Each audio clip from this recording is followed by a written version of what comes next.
Well, I'm not sure how well you can see me, but hello again, it's Jim Muirhead, back in Kielder today after a few months. Sorry I've not had any uploads since then, just been busy with work and stuff. Today, here's water ball.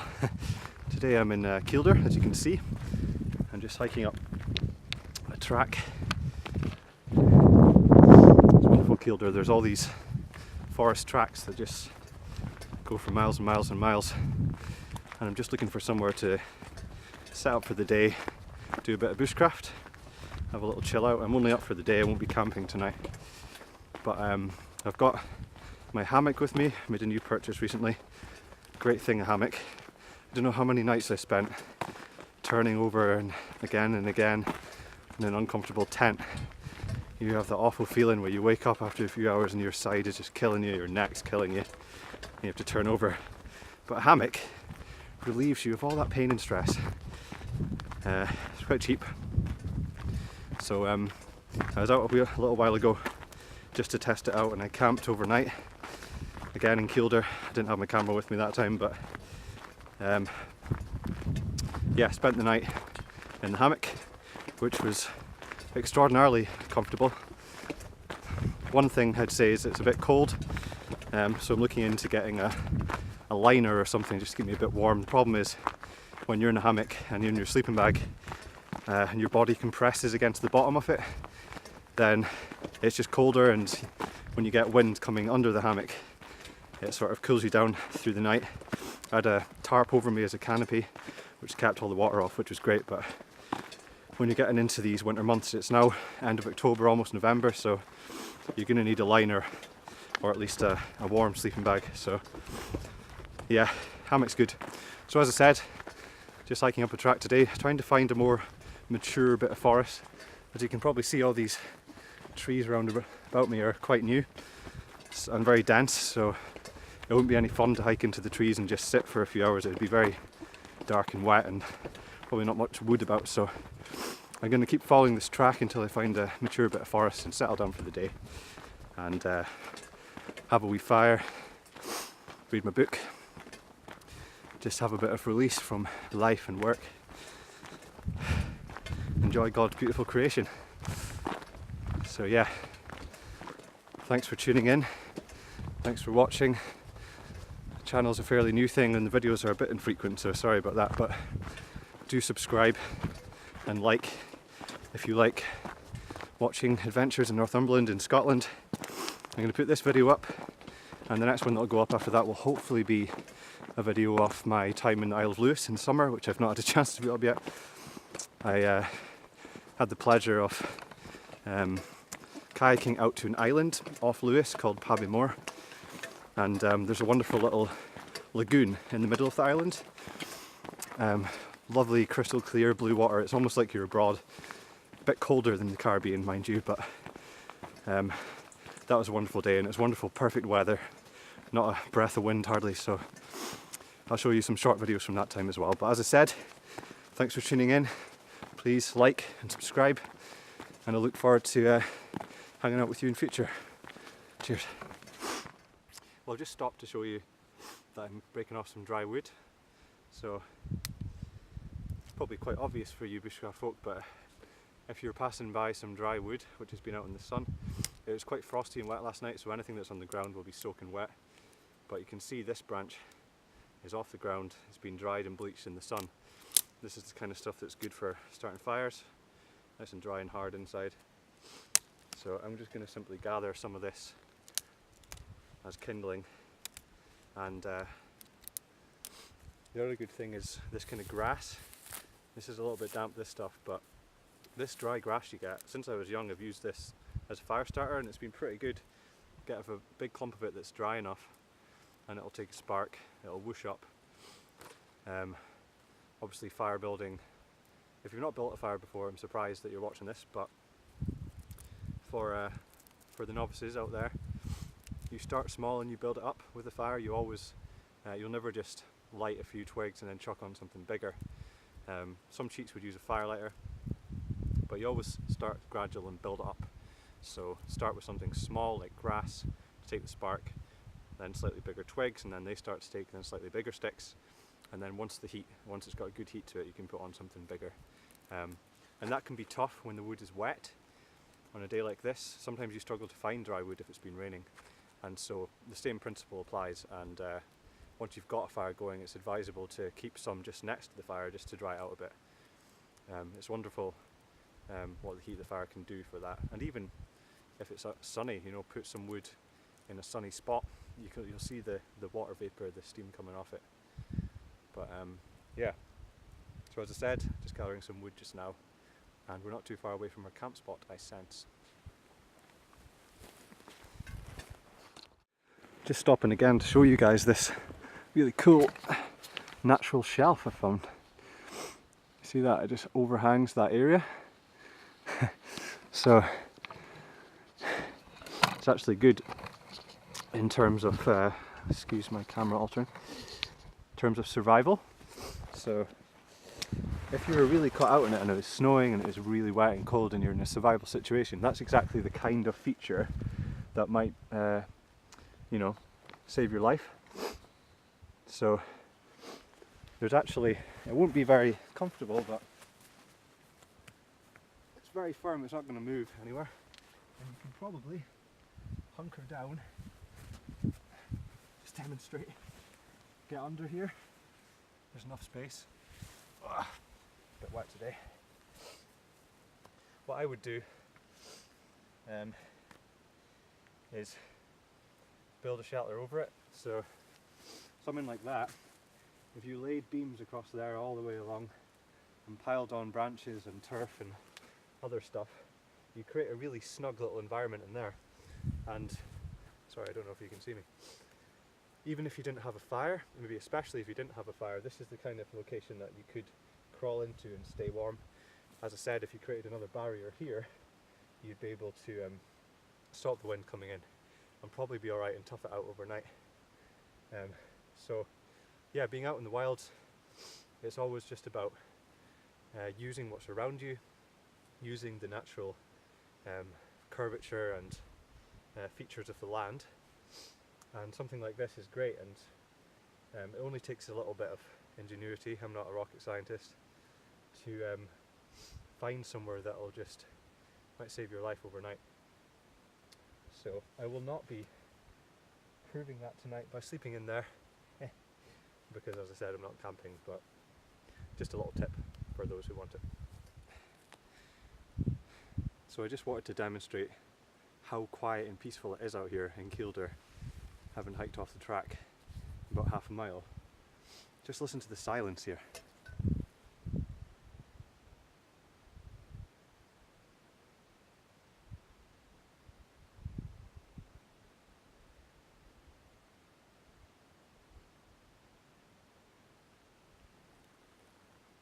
It's absolutely dead silent. I think you could probably hear me whispering.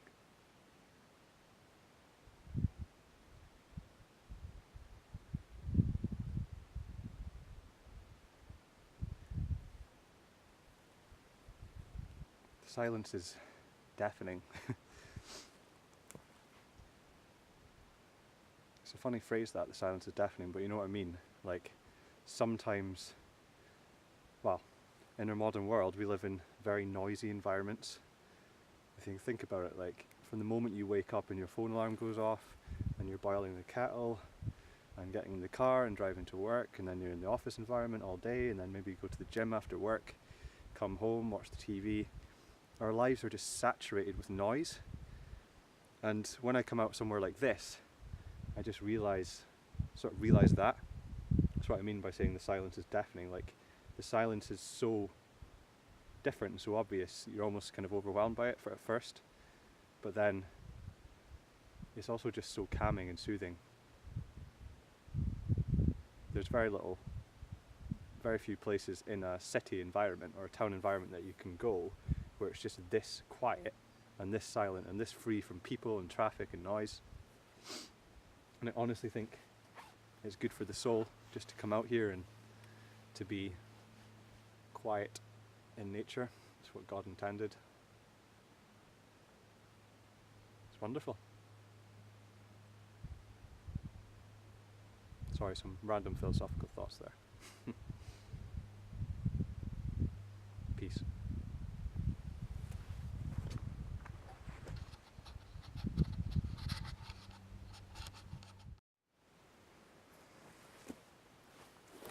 Right folks, I believe I found my spot for the day.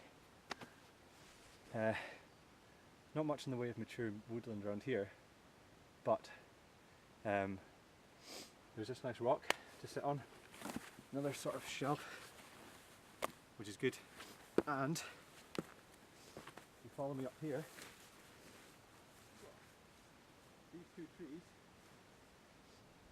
up here and this one are about the right distance apart to string up my hammock. So that's what I'm going to do. String up my hammock there. The sun is glorious, it's beaming down from this direction, so that'll be a good place to chill and read my book. And there's enough wood around here, random bits and bobs, to gather to have a fire and just make a cup of coffee and have a bit of lunch. But yeah, as I say, good spot. Sun's still out. This morning as I was coming over, it's a beautiful drive from Newcastle to Kielder.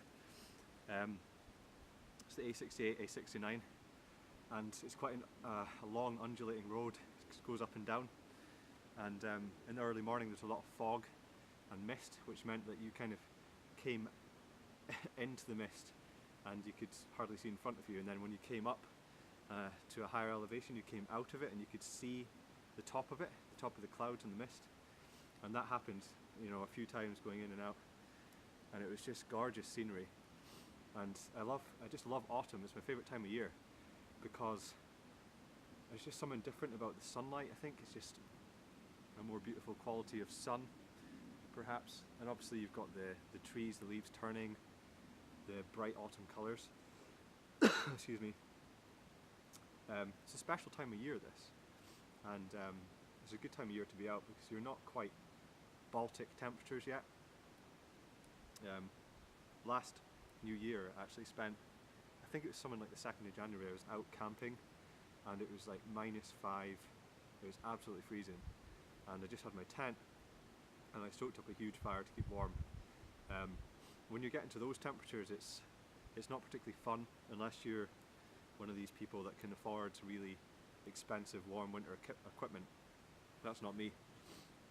So this is really the last window of the year to get out and camp and really enjoy it, and I'm sure you can see from the surroundings that it's just beautiful today. It's sunny, there's a slight ground frost last night and you can just see the water burning off, and it's now time, what time is it? Probably about midday. Yeah, 10 to 12, and you feel like the sun is just coming up. It's amazing, it's not reached its full height in the sky yet. But yeah, lovely little spot. I'll show you the hammock setup and give a quick review of that, and then I'll get a fire going and we can have a chill. Alright.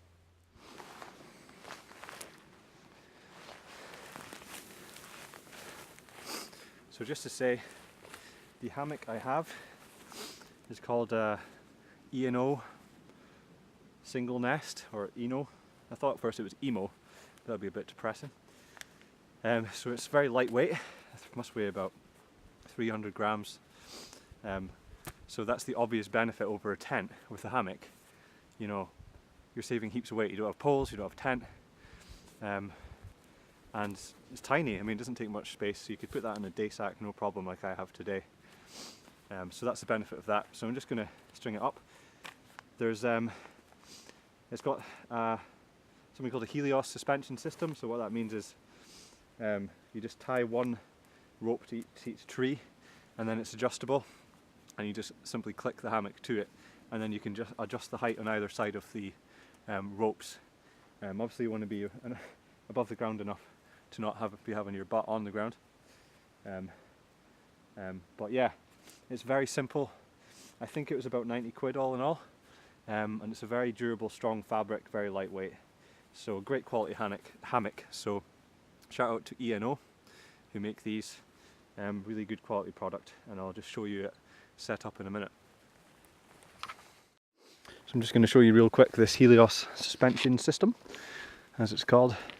So You just loop it around the tree. It's very simple. It goes through a, I don't know if you can make that out, loop there. Comes down here, and then you've got this great little thing. So the hammock, the end of the hammock is attached in this little ring here. It's helpfully arrowed, and you can adjust the height of that by simply pulling this card. So you see I'm pulling this card here, and it's lifting up.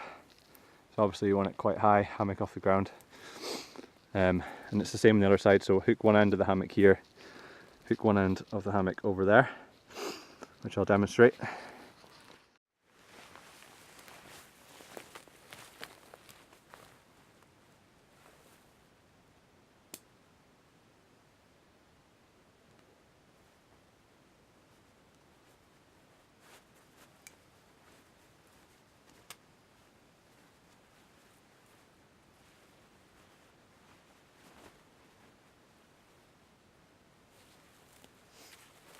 As you can see, the hammock has this nice strong carabiner, so that just simply hooks into here, one end, and here at the other end.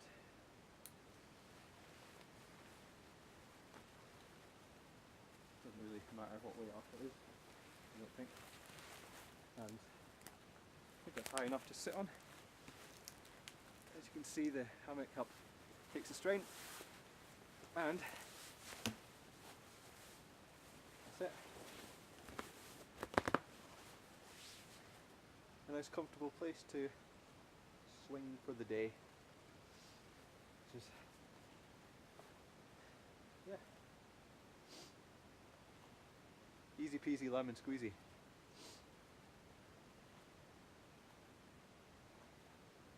And so much better than crouching on the ground.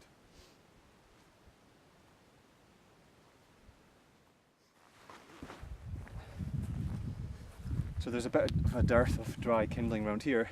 So what I've done is got a stick, and just get your knife.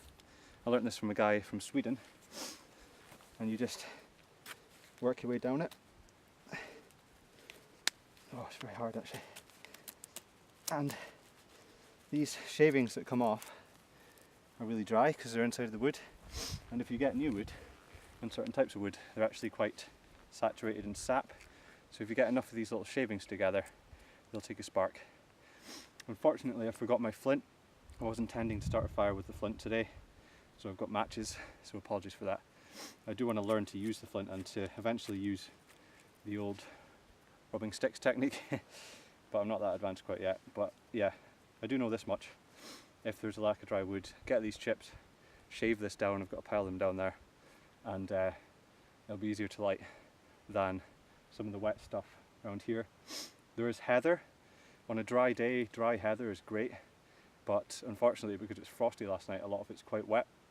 I will try and light that, but this is a better base just to start the fire with.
small beginnings here. So as you can see, those shavings, although they're from wet wood, because you carve down into the inside, they're dry, they've got sap, so they actually burn for a little while, much longer than the match. And then you just pile stuff slowly on top, add some dry heather and now just some little twigs, and you have to be patient with it. And it doesn't always work first time, obviously, but today it has. And you've got a little blaze going here. Beware of piling too much on at the very beginning because that will suffocate the fire. It needs air going in there. Have some nice gaps in there, the air's being sucked in. And you just gradually build her up. And eventually, as you can see, the flames are getting bigger. They'll catch the bigger twigs and yeah, you'll have a better fire.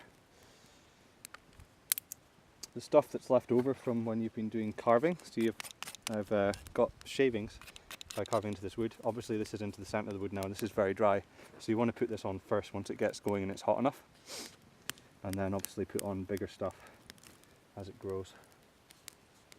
Just be careful though, and pop them there for now.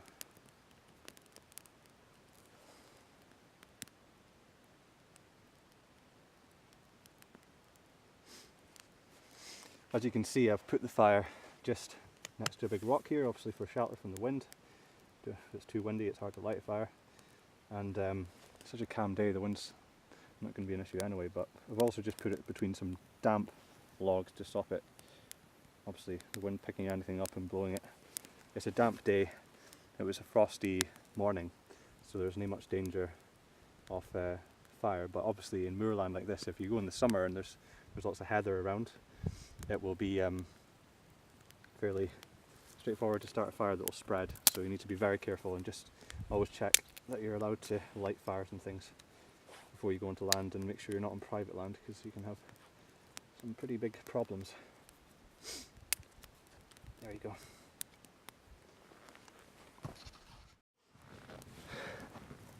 As you can see, there's a good heat coming off this fire now, and you can tell it's hot because of the lack of smoke. So this wood is all taken nicely and it's burning away. Really good heat coming off that. So what I'll do now is wait for it to die down. Well, I'll put on some slightly bigger pieces, wait for it to die down, and then I'll be able to boil some water to do my lunch and a cup of coffee.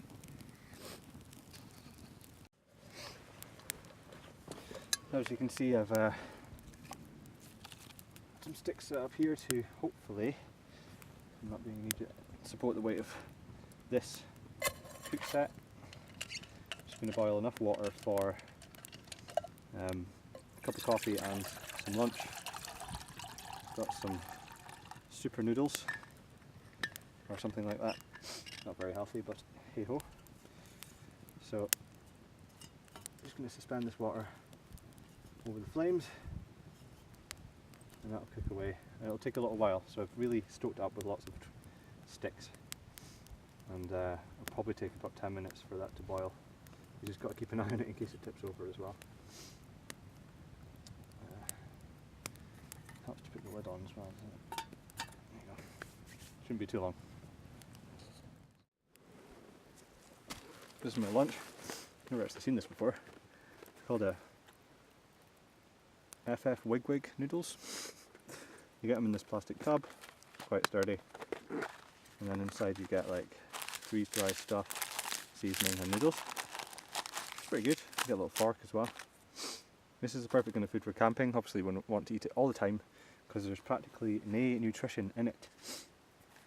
But it's good because you just need to boil some water, add that in. Bob's your uncle. Obviously kids, take away your rubbish with you, never leave anything like this because that will not biodegrade anytime soon. Make sure you take that away with you. We also recommend this juice, San Benedetto Prima Suprimiltra Clementina. It's Italian actually. We went on my wife and I went on our honeymoon to Italy and we drank this stuff every day. It's so good. Ice cold orange soda. It's like the best Fanta you can imagine. Good stuff. I was surprised to see it in the shop in Newcastle actually, but yeah, lovely. Recommend it. Lunch. Noodles. This tub thing you just Throw in the boiling water and you leave it for a few minutes. Soak in, probably put in a little bit too much water, but it looks alright. A couple more minutes. So I have coffee, this stuff's really good, 3-in-1 from Nescafe. I'll just add that to the rest of my water.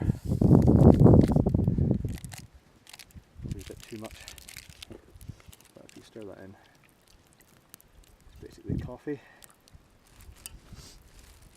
And then I can have that once it's cooled down a bit. Lunch is served.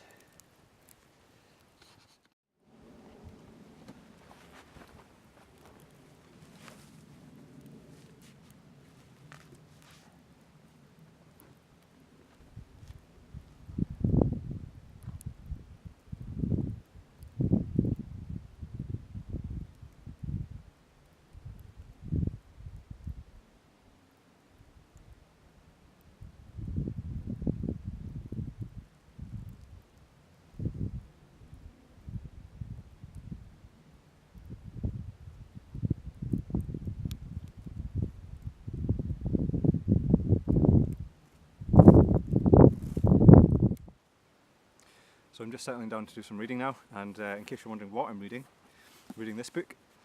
It's called Cold by Ranulph Fiennes. It's a great book. For those of you who haven't heard of Ranulph Fiennes, I'm surprised because he's very famous, but he's a very well-known British explorer, adventurer, and this book is about his various expeditions in extreme cold, and I believe he's the first guy, or first team, to do both poles in a single year, which is an incredible feat. And this is basically a compilation of his journal entries and the journal entries of his colleague as well, and it's just amazing, you know, the sort of lengths they went to achieve that, and the dangers they faced. They had frostbite and snow blindness, and you know, predators, and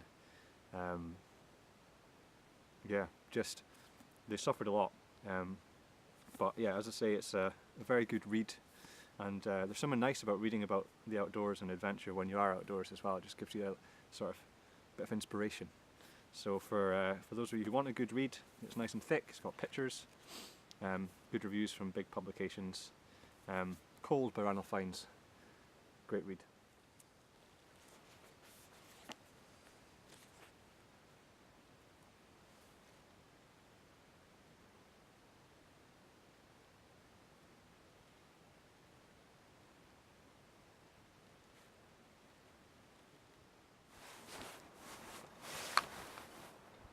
Well, that's me almost done for the day, guys. I've just been lying here chilling for a while and reading, and the sun's starting to get low in the sky now, so I'm going to head back to Newcastle. But it's been fun. It's been a really relaxing day, and I hope you've enjoyed this video. As I said earlier, please do like and subscribe. My videos are fairly infrequent, but they do happen, and I'll be pleased to share more with you in the future. So thanks again, and see you next time.